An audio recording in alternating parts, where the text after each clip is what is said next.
Hey everybody, I'm Todd and this is Sweet Tea Guitars. Thank you so much for stopping by the channel and welcome to my life.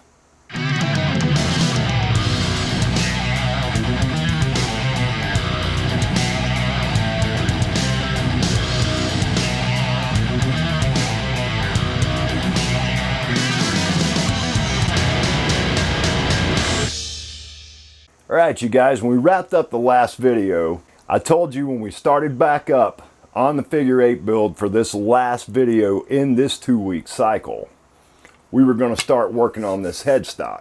I've got that drop off of the top set that we're using on this build. Here they are. I want to book match them, glue them up, and use this as a headstock plate. What that's going to do is give me the extra thickness that I need for my tuners. I only really need about 1 millimeter. But I can go up to 3 millimeters and still have room for my tuner bushings to get nice and tight and still get a good bite on the threads down inside there. This is about 4 millimeters thick on this top set, maybe 4.5 or so, but easily taken care of. I don't even have to use the hand plane for this, which I don't think I'd want to do because I'm almost sure I'd get some tear out on it. So the first thing we need to do, and what I will probably shoot to get done tonight, let's get over to the bandsaw and let's just lop these things off, and then we'll decide which part of these we want to use to make this headstock veneer or cap, whatever you want to call it. This shouldn't take but a minute.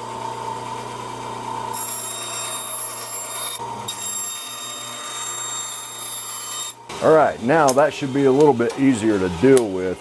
Let's take a measurement and I'll pan down here and let you guys check this out. So it looks like 170 by 85. Okay, so I marked those at 180. Let's take a measurement and make sure we're gonna get that 85, 90 millimeters we need. Oh yeah, we're at 105 millimeters wide right there. Let's get these lopped off here.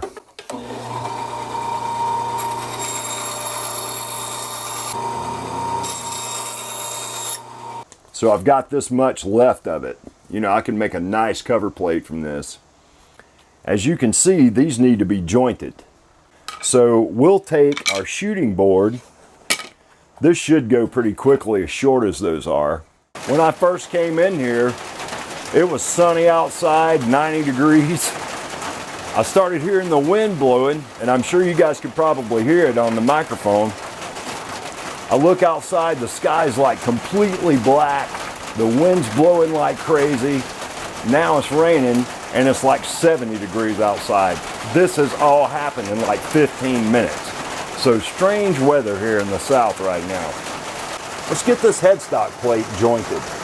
So I'm going to use a number 4 plane because when you're jointing a piece of wood, the general rule is the plane needs to be as long as the piece you're jointing.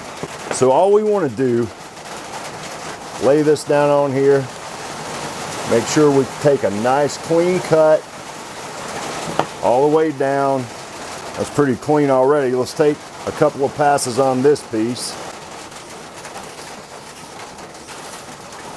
All right, we look like we got a good joint already. I'll get my crimson leveling beam, and I've just gotten into the habit of using this thing when I'm jointing a piece of wood.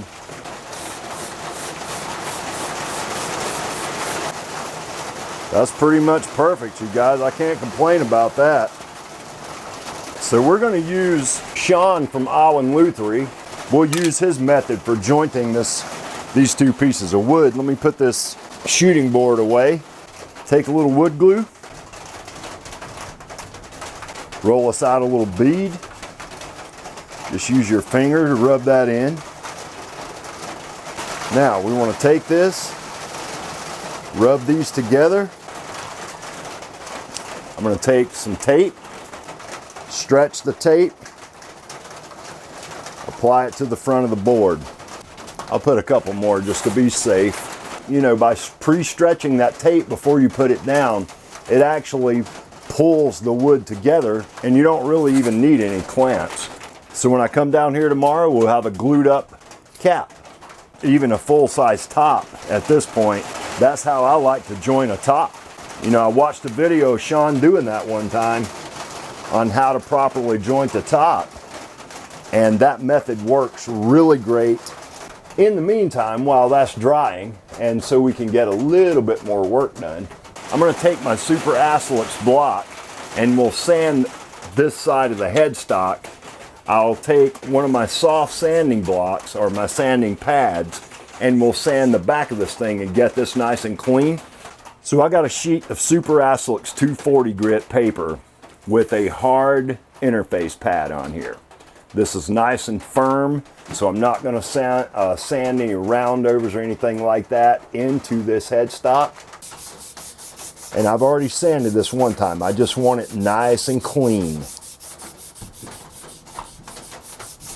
And I don't want to go past 240 on this because I want a nice scratch pattern on there so my glue gets a good bond.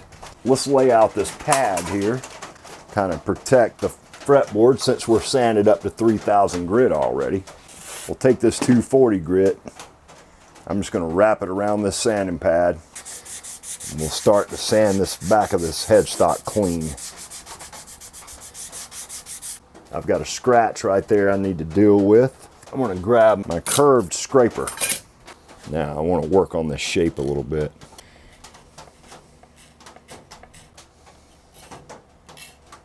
We'll scrape those scratches out. And I'm not necessarily concerned about taking them completely away, but I want to get, you know, nice and clean. And I got some work to do right in here, as you can see, but we got a nice clean volute shape. And you guys, I can't stress the importance of this enough. This is where the instrument is made, in my opinion. How much you care about what you're doing. This is where those kind of things start to show up. I really love this part of it, honestly. You know, as I've told you guys before, this is the part where I really feel like I get in touch with this guitar. We got some of the sanding work done on the back of this neck. I've got a long way to go on this. I will pick and sand and do little intricate things on this neck until it's like I want it. That's the part of this I love, is the ability to run my hand up and down the back of a neck or over the surface of a body.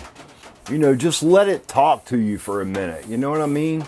Develop a relationship with the wood, you know, what you've got into this guitar, which is, in my case, you know, I put my soul into this thing every time I build one, which keeps it interesting and new to me. I love all parts of it, but I really love this part. When we start to get to this phase of a guitar build and things start coming together and you can really start to feel what that neck's going to be like in the end and what everything's looking like, you know, I like to make absolutely sure that I'm 100% satisfied with everything. Good tone and playability comes from this time that you take to construct this instrument and to make certain that everything you do meets what you set for yourself as a quality standard. So, you know, I like to aim high.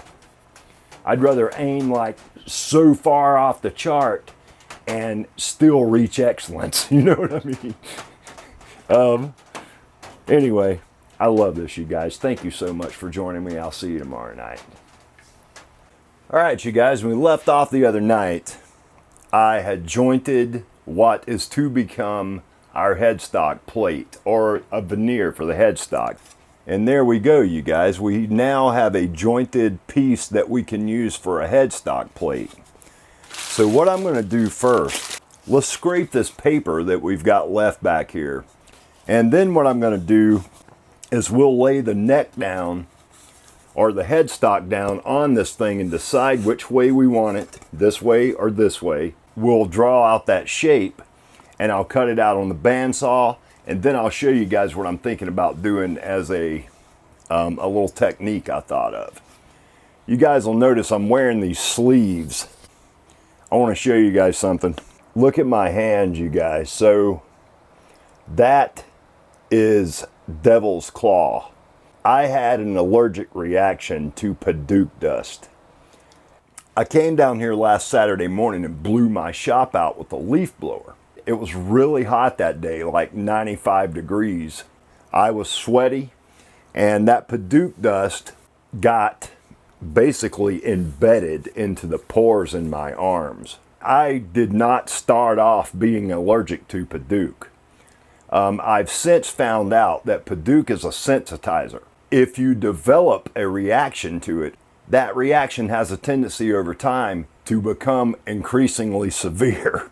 What started off just not really breaking me out so bad, but just making me itch, ended up like that. So I bought these sleeves like this, hoping that this will provide enough protection from that dust to keep me from suffering this ailment again.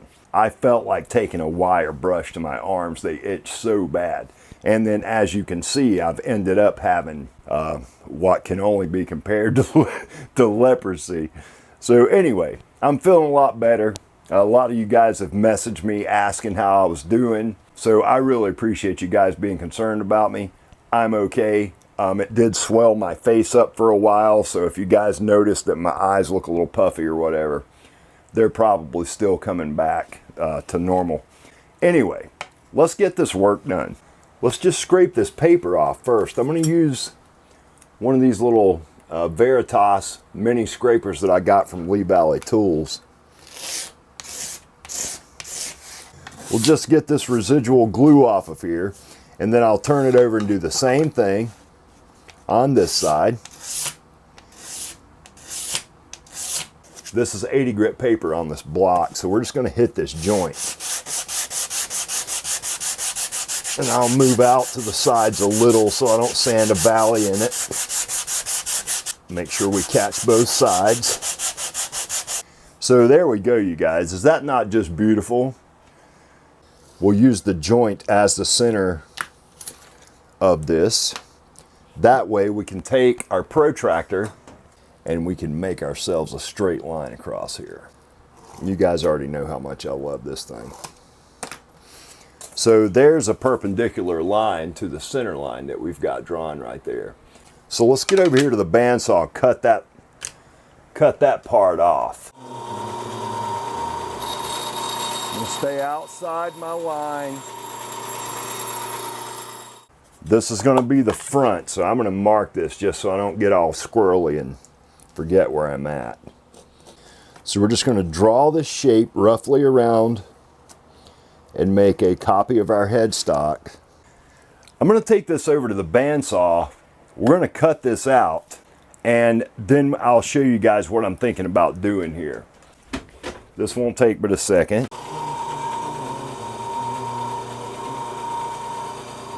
So there's our headstock plate. So that's pretty much what we're going to look like if I let this hole, which I think is pretty cool.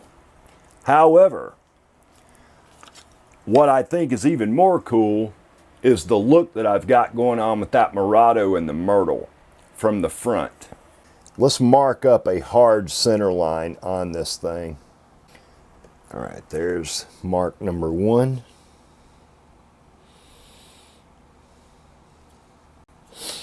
We'll come down here, do the same thing.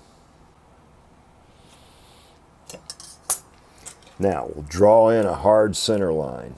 That way I've got a reference that I can go back to every time, because I'm going to have to do some back and forth stuff on this thing. I'm going to take and sand this in and just get it flat, which it pretty much already is. I did a little bit of this off camera.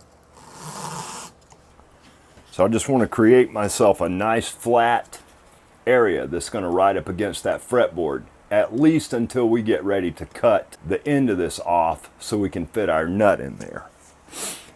What I've decided to do, you guys see I've got these 3 Forstner bits right here. I'm going to put increasingly smaller holes. I'm going to start with the 35mm hole right in this area. It's not going to interfere with my tuner bushings or anything like that, and it's going to give me plenty of surface right here to glue to. Then I'll go to a 25 millimeter. I want to leave pretty much this whole area right in here solid walnut so I can carve in my Sweet Tea logo, or, you know, I may try something new. I'm not exactly sure yet, but that's the plan. I want to leave this up here for a logo idea. And so we'll drill this hole in first, then we'll check our measurements again to make sure we've got equal spacing. Because if we get that off, you know, if it's more than a millimeter off, you're going to be able to tell it, because it's only going to be a little wood left in between these holes. And I want that to be as even as I'm capable of getting it. And I'll use a backer board so we don't get any blowout. We're going to go really slow and clean with this.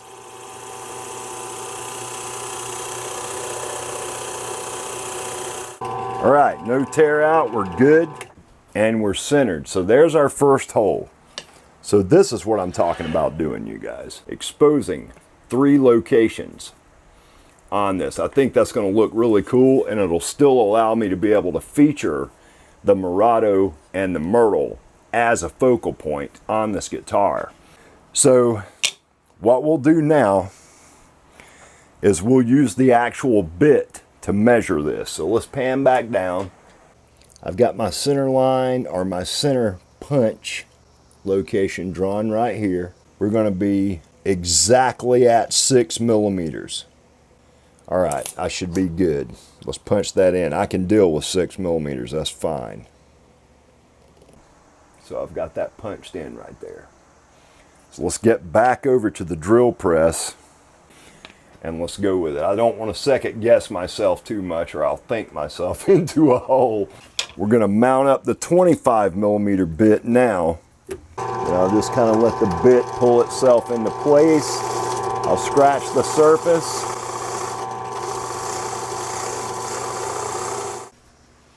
.25 millimeter hole. I could drill an even smaller hole. We could go for like an 8 millimeter. We'll check the tuner placement first though. But before we even think about doing anything like that, let's get this 15 millimeter hole drilled in here.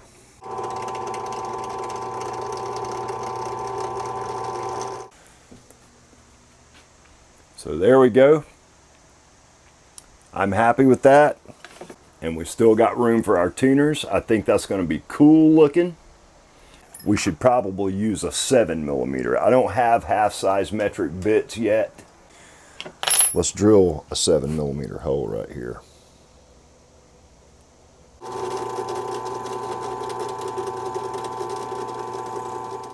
I like that. It's like alien writing or something like that. I like it. All right, you guys, let's get this thing glued on here. I have sanded this to 360. I have cut myself some clamping cawls out of these paint sticks right here.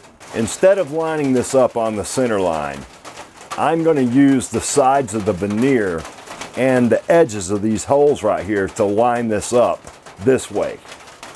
Now, as far as back and forth this way goes, I want to make certain that I leave enough room for my nut. So what we'll do is I'll put the nut up against the fretboard right here, and we'll draw a line across here. That way, if I can see that line, we're too far the other direction. I want to file that in, or either file my nut down the sides a little bit. So I don't want to leave too little of a gap either. And instead of putting the glue on the headstock, I'm actually going to apply the glue to the back of the headstock plate. I don't want so much squeeze out that it causes me, you know, a ton of extra work. We're just going to place this down on here.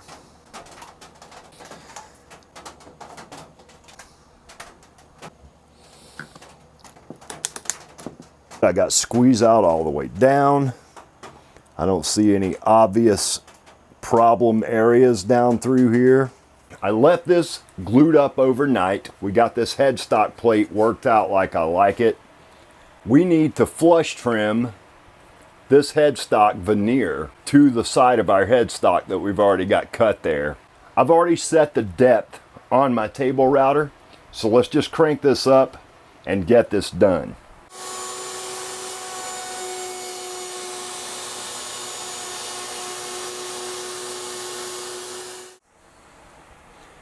There's our headstock. I love that. I think that is really cool. I think once the tuners get put on here and I get my logo carved in up there, that's going to look really awesome.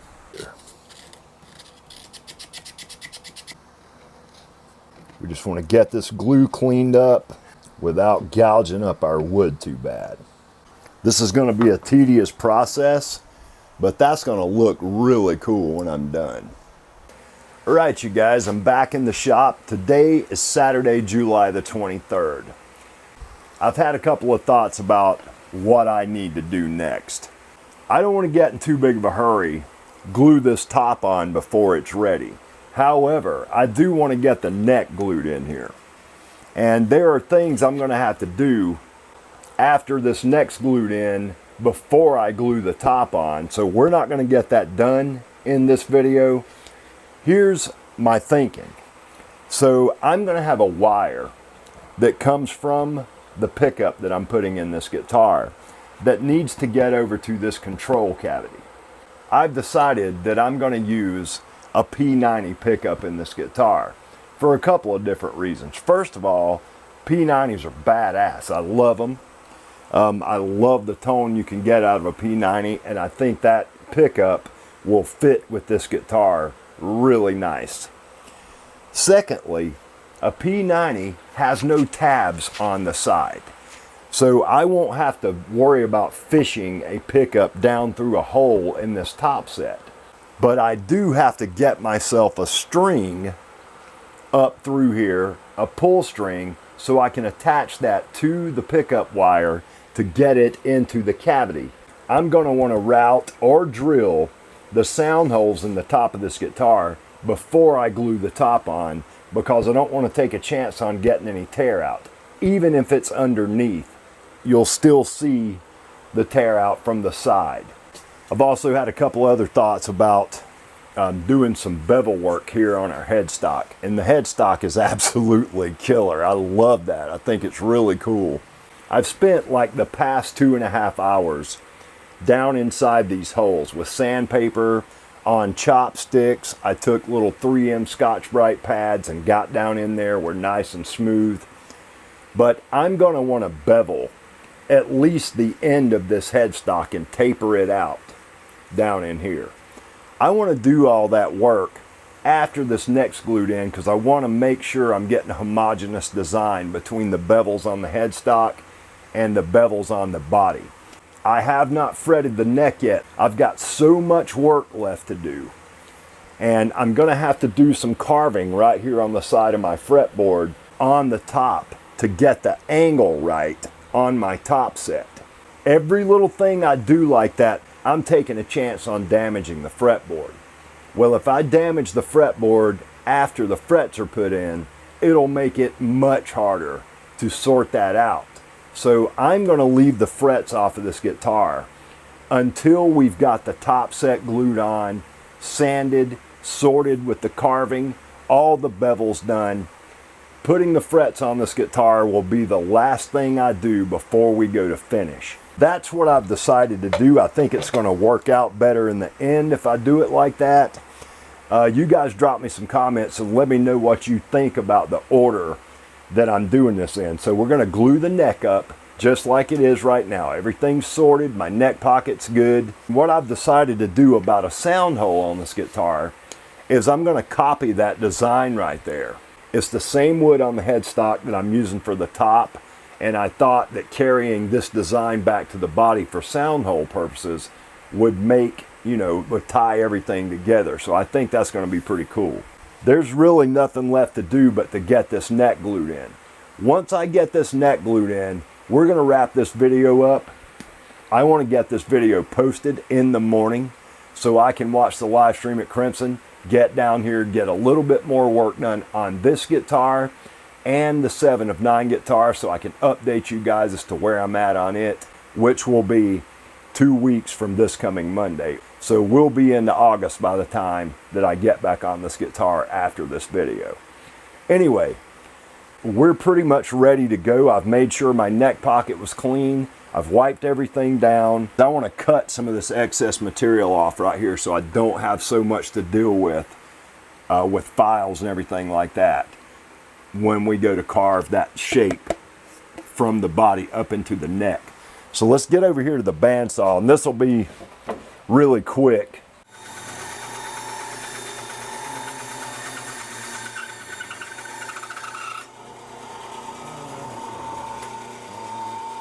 So that's all I wanted to do, is get some of that material removed. So this area back in here is easier to deal with when it comes time to carve that shape. Let's get this neck glued in, you guys. I am ready. I've been waiting on this for a couple of weeks now, and I've thought this through, and I really do believe that this is the best way to go about it. What we want to do is get some glue down in this pocket. I want to get some on the sides, and I'll show you guys something I'm going to do since I cut this tenon narrow. We're going to widen it back out.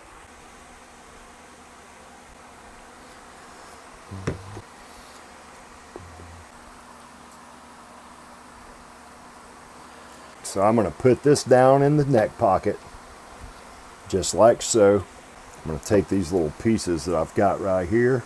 I'm going to slide those down in the gaps on the sides of that tenon. Now I don't have to do this. I just thought it would be a good idea.